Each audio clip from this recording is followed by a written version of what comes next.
C3, Connecting, Coaches, Cognition, Coaching with Courtney and Christensen. As a busy coach, you spend all day refueling, revamping, and reflecting with educators.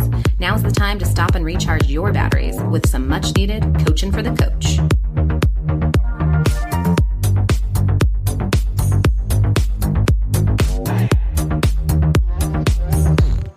Welcome back to a new season of C3. I'm Courtney Kroskin, and I'm here with Violet Christensen. Violet. How's your new school year starting off? This is just going to be a fantastic year, and I am excited to dive into it. And it's crazy. I actually had the moment of wherewithal the other night of thinking of how young my oldest daughter was when we started this, Courtney, and she was like a really tiny human, and now she's like a real human, like gonna be a fourth grader, and I don't really know how to attune to that, if you will, in our attuning to human uniqueness. Like, I mean, I love my kids, but you're not supposed to be in fourth grade yet. So we might need some coaching on coming to the reality that your daughter's a big grown fourth grader. We might need that. Like, I'm struggling with the battle with my husband of like, they can walk home by themselves, or they can, and I'm like, no. And he's like, yes. And I'm like, no. But they're just remarkable. We've had such a fantastic summer as a family. We got to go on family vacation, and they learned how to swim at the beach and in their own little pool. And we got to go camping, and every day in between has been an adventure, whether it be the museum or the zoo or something else. And so I just feel very, very grateful for this time and this space that this profession provides me. Sometimes we get a little burnt out or flustered as educators, and I just have to say, like, we gotta take the wins when we get them, and when we can have that time and space with our tiny humans. I wake up almost every day, I'm like, tiny humans, what are you doing? And they're doing so great, and I just can't believe all of the things that they can do now and that they are so capable of. And it's so fun to watch. So as a person who remarkably enjoys small humans, both professionally and personally, it's very fun to watch. And so it's been a fun summer, and I'm just gonna savor it as much as I can and appreciate the balance that sometimes, not always, education can give us, right? Yeah, definitely. You need those summer moments to recharge and fill your cup. And now you're ready for a brand new school year. 100. I mean, I've had to make quite a few switches in order to make all the things work for me, but I am really grateful to find balance with my family, and that's what it's all about. So, you know, we're having fun. What's going on in your neck of the woods there, Courtney? What's up with you and everything? Pickles and I had a great summer. Spent a lot of time in the garden and outside, just enjoying everything Colorado has to offer. And then I hit the school year the ground running.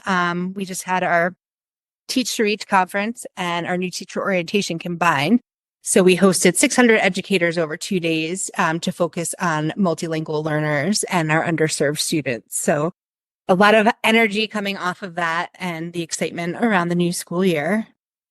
That's remarkable. 600 educators, and the way you support them, like, nobody's more blessed than they are to have you in their neck of the woods. Wow, you're so kind.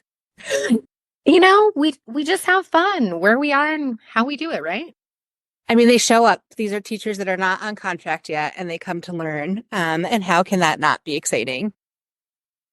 It's always exciting, and the energy they bring and the excitement, it's just so synergizing. Absolutely. Yeah, and we appreciate all of our listeners. This is season 6, so they've been tuning in, a lot of them, for 6 years now, which is crazy to say. Like I said, Stella was 3. Like, we were baby podcasters, and here we go, and we have some remarkable names and remarkable wonders to share with all of these amazing listeners this year, and we are just blessed to have them all here. And gosh, our C3 family just keeps growing. We'd like to welcome Dr. Moon to the podcast. Dr. Moon is based in Toronto and is a communication scientist, adult educator, and executive director at the Canadian Centre for Brief Coaching.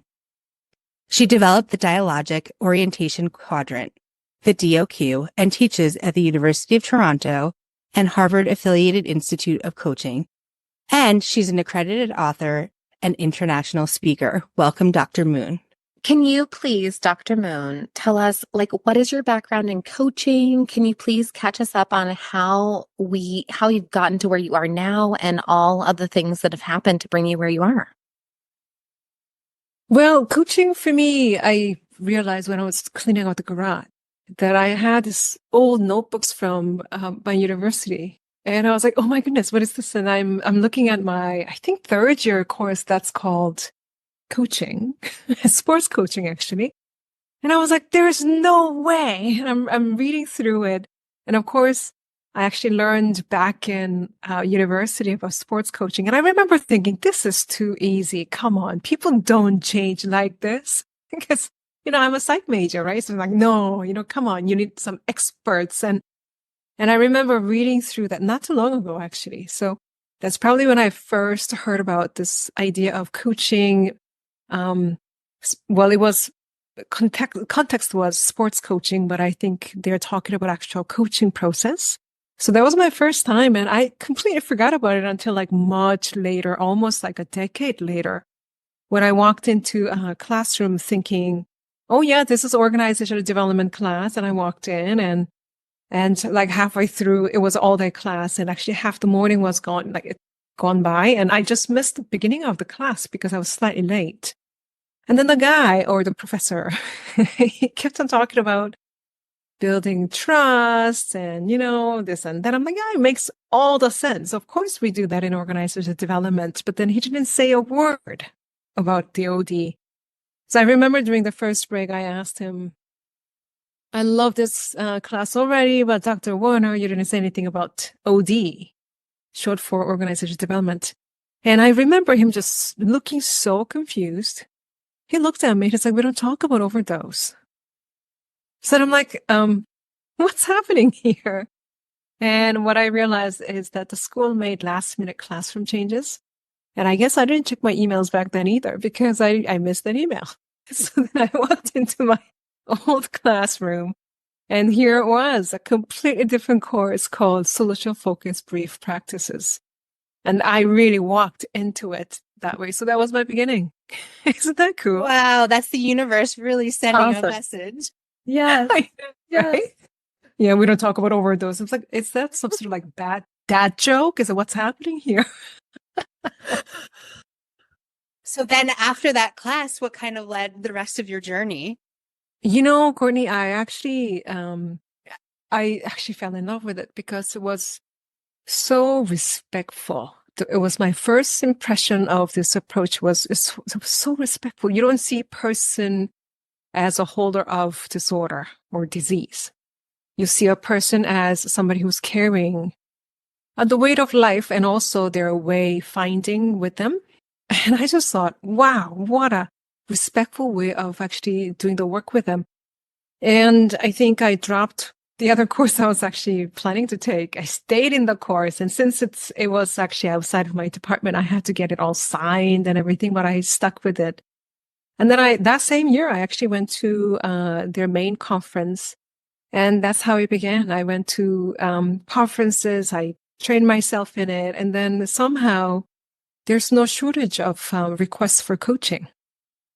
Right. So in so many different fields, actually, started in nonprofit, or I would like to call them social profit because they do profit the society, but somehow we call them nonprofit for whatever reason. So social profit organizations. And then it was going into development and services sector. That's my background. And also then the school system, people were so excited about this coaching thing. It's like, it makes sense. It totally makes sense because it's about people making progress and positive changes. Where else but in the education system? And then I had some mixed feelings about coaching thriving in like banks. It's like, who's it good for? But anyway, that's my bias. And then healthcare sector. So in every sector, every corner, I think there is that need for coaching for sure, eh? Yeah, it's such a humanistic process. Yes. Yes. Yes. And I love how you come from that space of respect and honoring the person in front of you, no matter what the Mhm. realm is. And that's just unbelievably powerful. Because I mean, it's I think that is one of the mispractices or actually understandings of the field, that we have something better to offer, and how do we actually honor the client's logic of them doing their life, right? So that's a very good question to ask. That's deep. If You you had brought all us those answers. you brought us in the first question, Dr. Mann, down to the deep roots. Yeah. So I think about it all the time, actually. It's like, how do we do that? Yeah. And for that reason, I love this word expert. And some people call me like, you're expert in communications. And I used to be like, no, don't call me that. I'm shy. But then, actually the word expert means, a PER, the per in that word actually means, testing or risks, or you take the most risk. And also that means you probably fail the most. So the word expert literally means the person who failed the most. So, who experimented the most and failed the most. So in that sense, I think I'm an expert in communications, but then also seeing our clients as experts of their own life is quite precise, because they have lived their life the longest. And then they have done all sorts of different experiments and failed in some and experienced other things in some others. And yeah, seeing them as experts, what does that mean? What do we have to learn about their life? It's so beautiful, and being vulnerable in your own trade is just remarkable. And owning that vulnerability, I just think is just beautiful. We don't have any other option, though. Exactly. Yes. So can you tell our listeners a little bit about your unique coaching model and the Dialogic Orientation Quadrant and how it helped you to simplify coaching? It's amazing, Courtney. You sound like you've been saying it for some time. Like it just came out so naturally. Like people are like, Dialogic, what?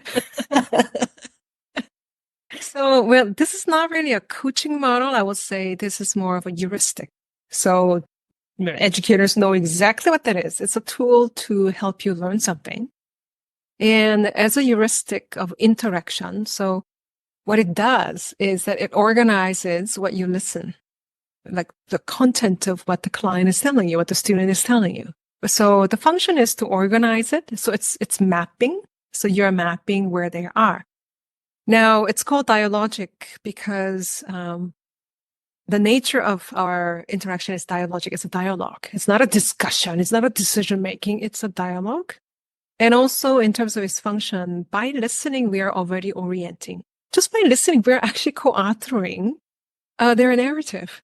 Just because we're listening to this and then we're also showing interest, and people usually go there. So it's called dialogic orientation for that reason. But it's a really big name for a simple model. I often talk about my dog who passed, and it was a tiny dog, and the breed was Cavalier King Charles Spaniel. Something really grand. So it's a simple, tiny little tool with a big name, but it's simply from left to right. So those are bidimensional. So two lines intersecting in the middle, right? So from left to right is the timeline. So all the way from past to future, when you listen to your students or colleagues or your family members, people tell you something that happened in the past, all the way to something that will happen in the future. And right in the middle of it, we're sitting down having this conversation, and that time and space is called the now. Okay. So it's not like right at this minute now, but time and space you and I are sitting together is the now, the meeting itself. So when the client is telling you something that happened before the meeting, that's the past. And then something that might happen after the meeting will be the future. And then intersecting line that's vertical will be from top to bottom is what they say that they want more of or less of. So it's a preference line. So top to bottom is I want that more to I want that less. So intersecting that, you get like a few different areas, but then the simplest way to look at it will be as you listen to your students, your family members, your colleagues, what do you what do you hear? So the upper quadrant, upper right quadrant will be something that they are telling you that they want more in the future. It's called prefer future.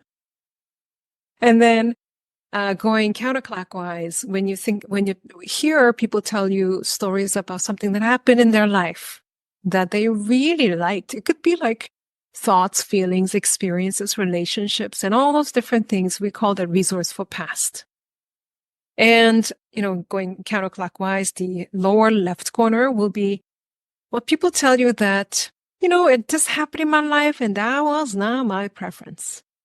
And it could be anywhere from trauma to regret to shame and guilt and all those good things. And it's called troubled past.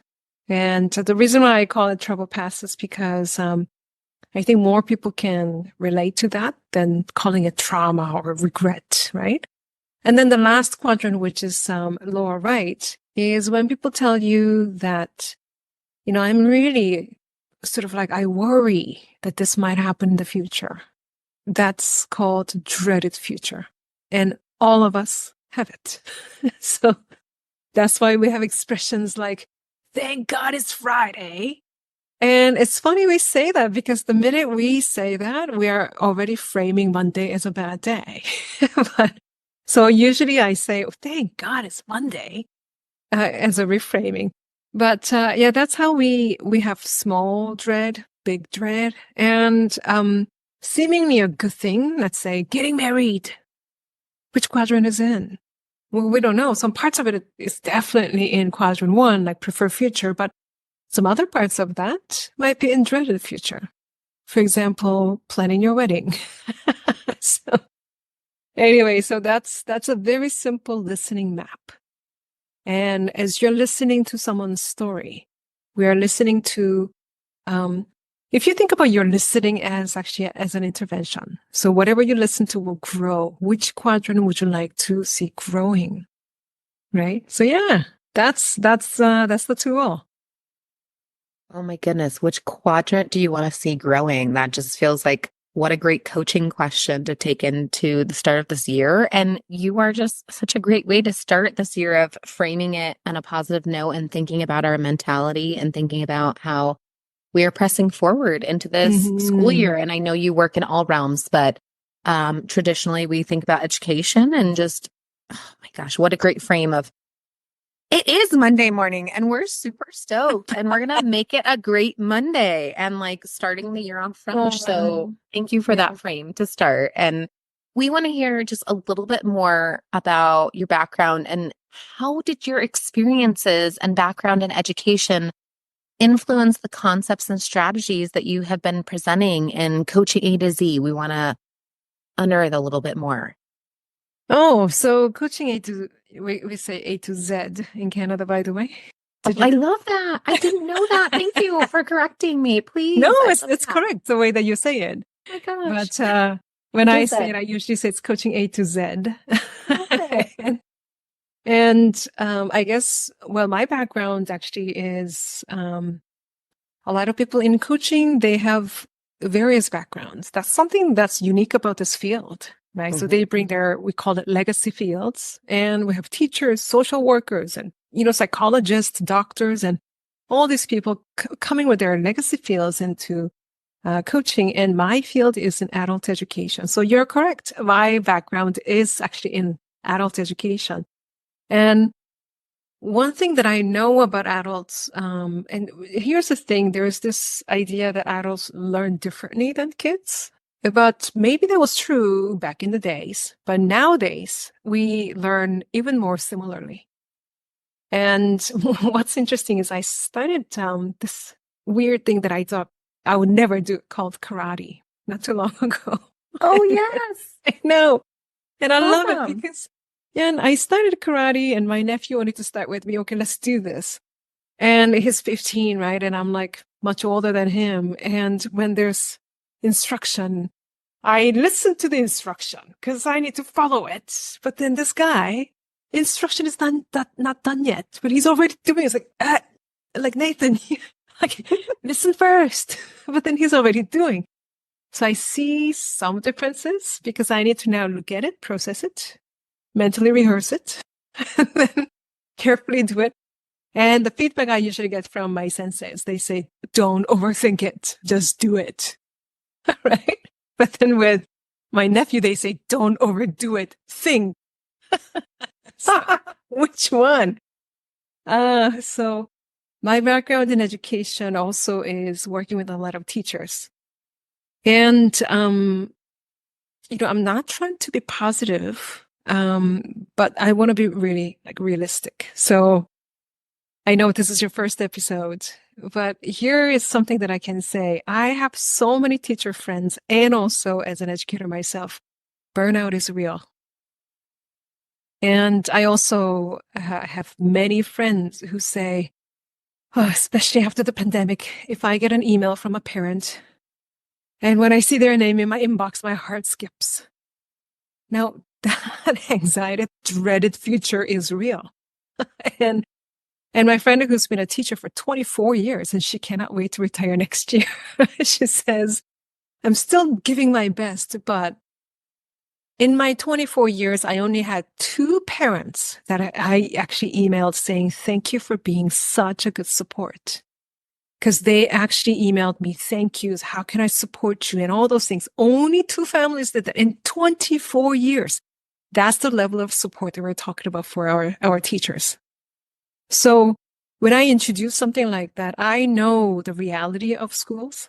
I know the reality of what it means to be an educator. I mean, I am worn out by the time I have to I have to grade. I'm like, can the world end now?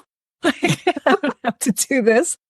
So I think this book was written with that reality, those real stories in it. And not only that, it's not giving you yet another thing to do. I personally don't like messages like, do more, be better. Like, that's so boring. We are already good enough. We're already doing so much. Can we actually talk about how to rest well? So this book has a bit of that rest as a resistance, that fragrance to it. So anyway, a long story coming back to answering that, but I just know the reality of every day being an educator. So yeah, this is very special that you asked that question. Gosh, rest as resistance. I think that is just a beautiful thing to take forward. Thank you for that. Yeah, and that's actually a work of, I forget her name.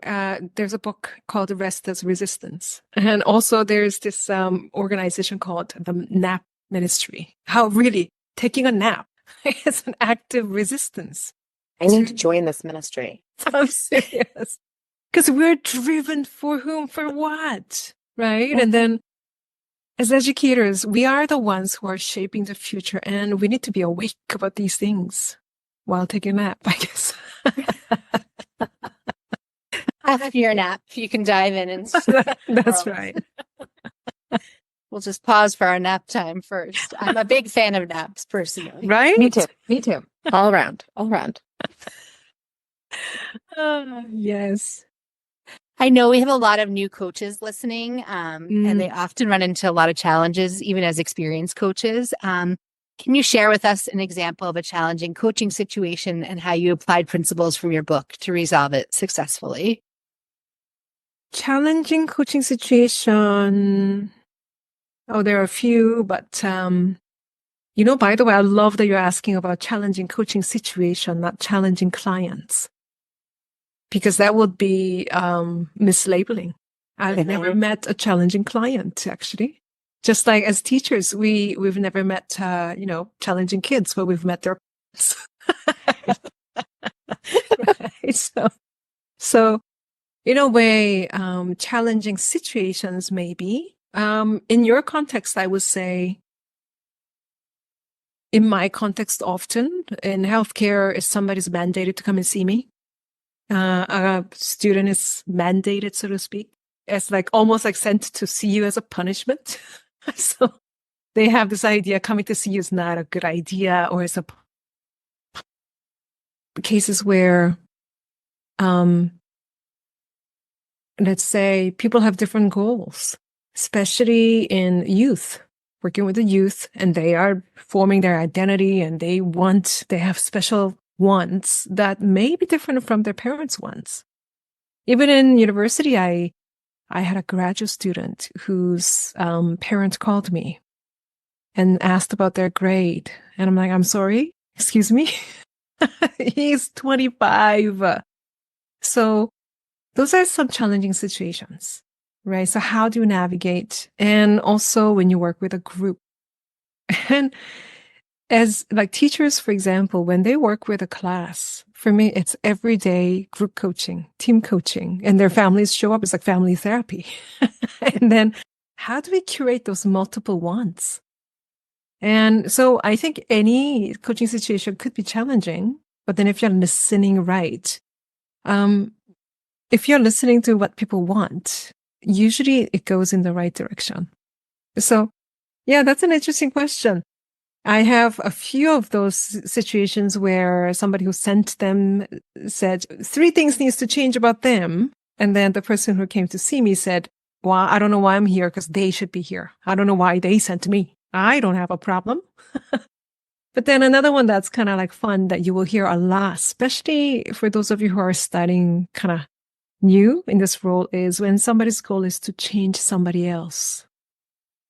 And it's like, yeah, so-and-so needs to change their behavior. And how do you respond to that? So one way that we talk about it is instead of incorrecting them by saying, well, they're not going to change. So what can you do? That's so frustrating when you do that.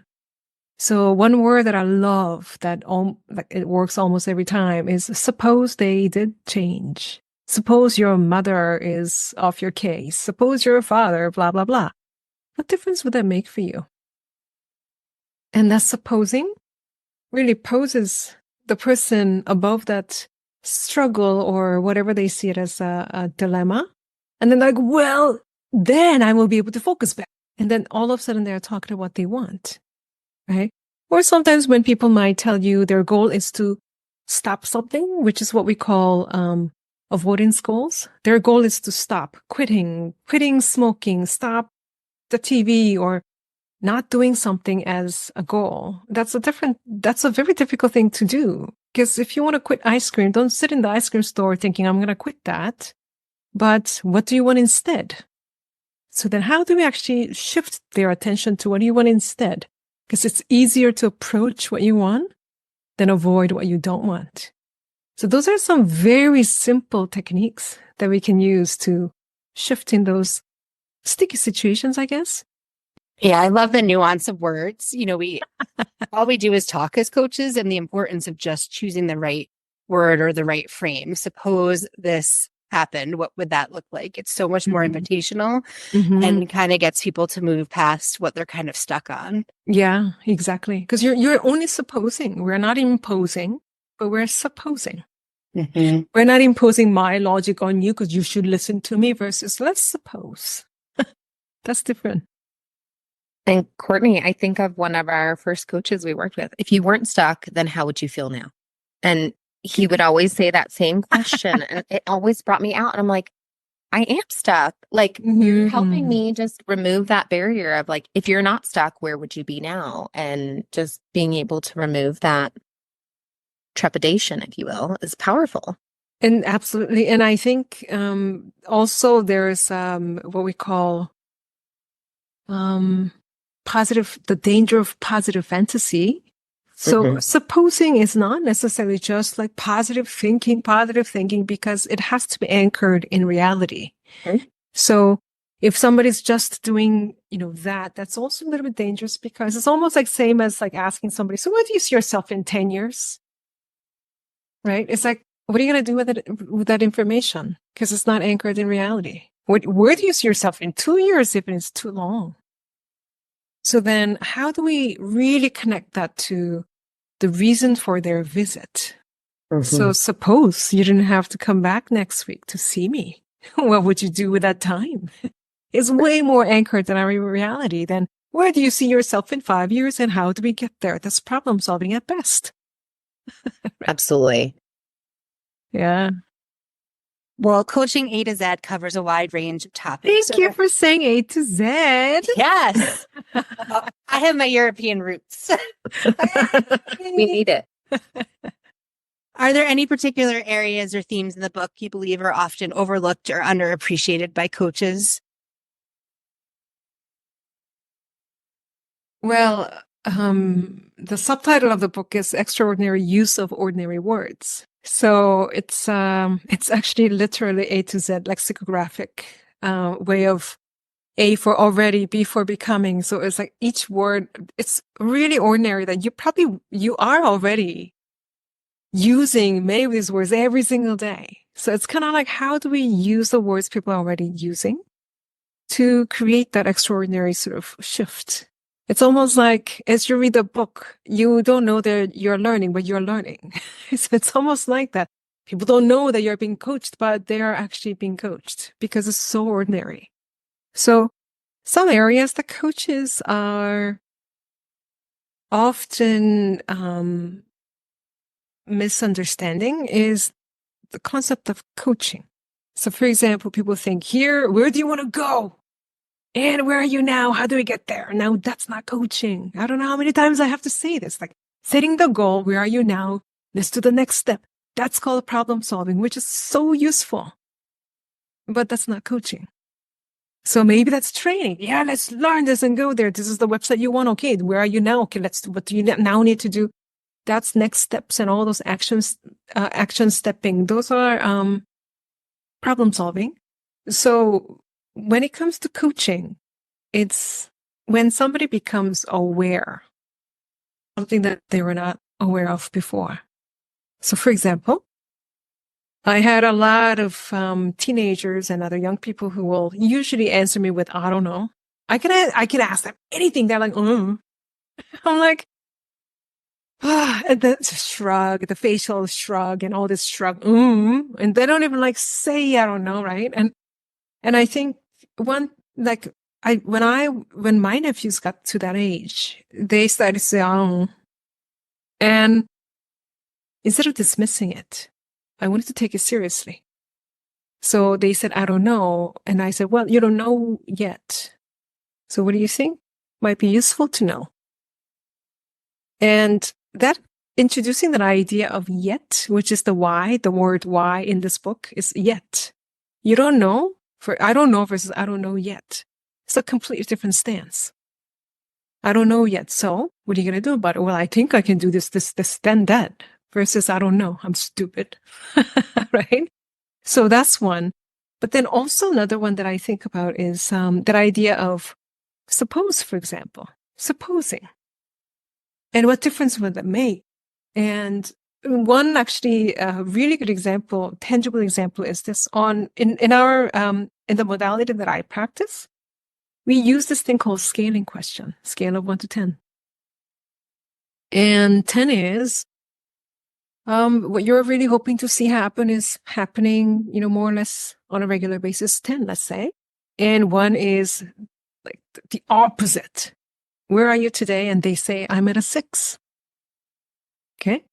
Now, how would you respond to that? Like all of you listening to it, think about how would you respond to somebody who's saying, I'm at a 6 or I'm at a 3, whatever number that is.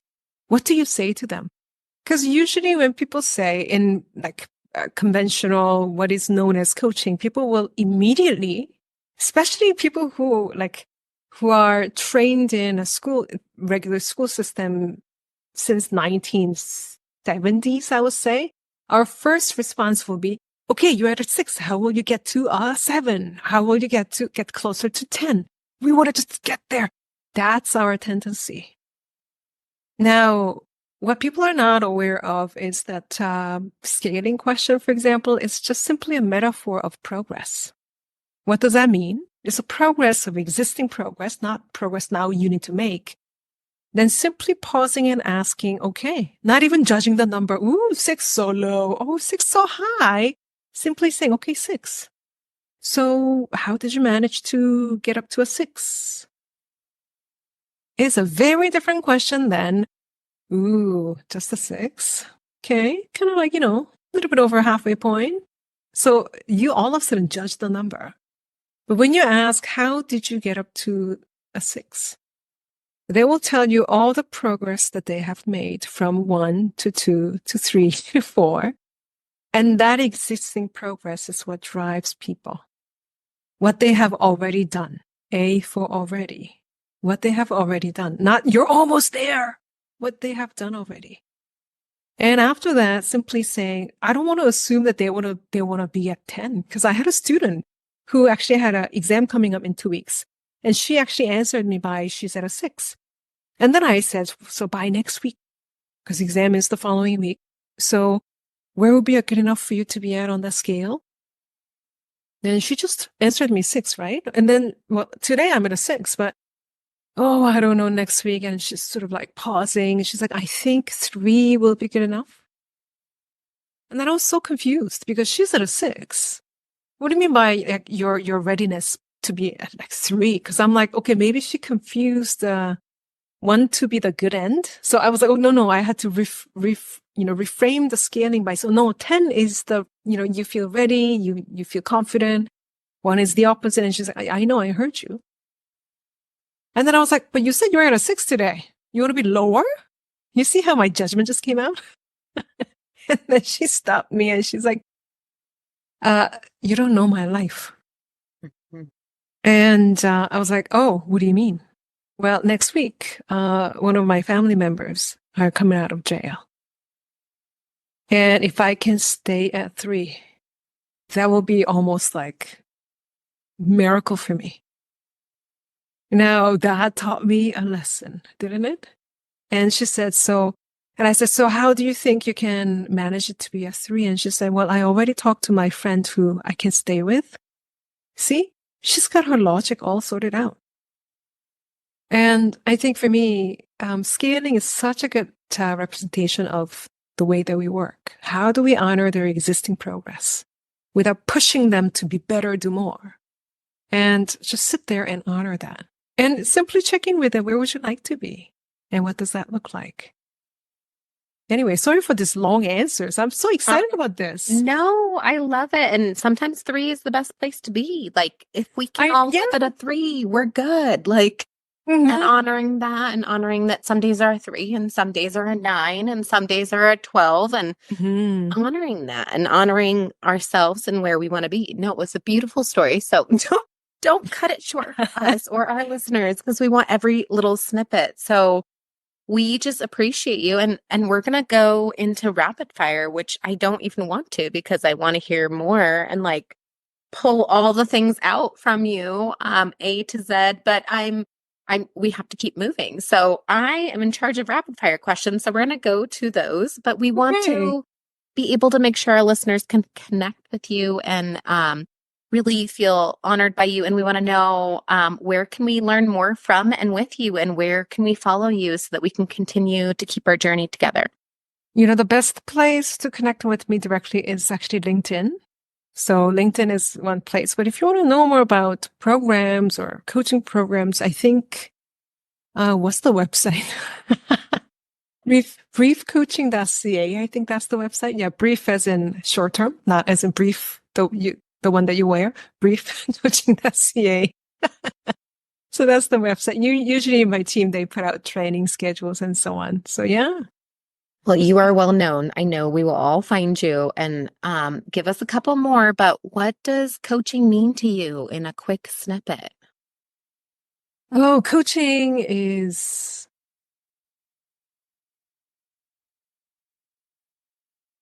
curating. Curating, not narrating, but curating and co-authoring the preferred stories of our clients' purpose, possibilities, and progress. She did an alliteration, Courtney. Oh my gosh, I love it. It was very profound. Oh my gosh, you are wonderful. Yeah. Oh my gosh. Tell us one more. What is the coaching question that you most rely on when you are in a moment and you are 100% sure what to say? What is the thing that you fall back on? Oh, I don't have one that I use on my clients, but I have one that I always ask myself in the middle of it. I don't Love it. say it out loud, but I always ask myself this question. And if I can't answer that, I'm not doing coaching right. And the question is, what did I just hear the person say that they want? If I cannot answer that in the middle of any sections of the coaching, then I was not listening. What did I just hear the person say that they want? That's it. And that's the question I have to answer. Oh my gosh. Every coach is going to take that as their gut check for the rest of time. Mhm. So oh my gosh, you are wonderful, Dr. Moon. We are so gracious and grateful and thankful of your time. And thank you for being here with us today. I know. I'm so happy to be here. Thank you. Really, because this is so, I really hope that people will find this useful as you're starting this new school year and knowing that there will be some dreaded future ahead of you and knowing how do we keep activating our resources and not only on your own, but you have a community like this. That's what makes it so powerful. Thank you so much. You're amazing. Thank you so much. Thank you, eh? Dr. Moon brought a totally different perspective to coaching than we've heard before on C3. Remember, words are important. Which words will you choose to bring into your coaching? Thanks for listening to another episode of C3, and be sure to follow us on Twitter or Instagram. Thanks for listening. C3, connecting, coaches, cognition. Whose thinking will you mediate today?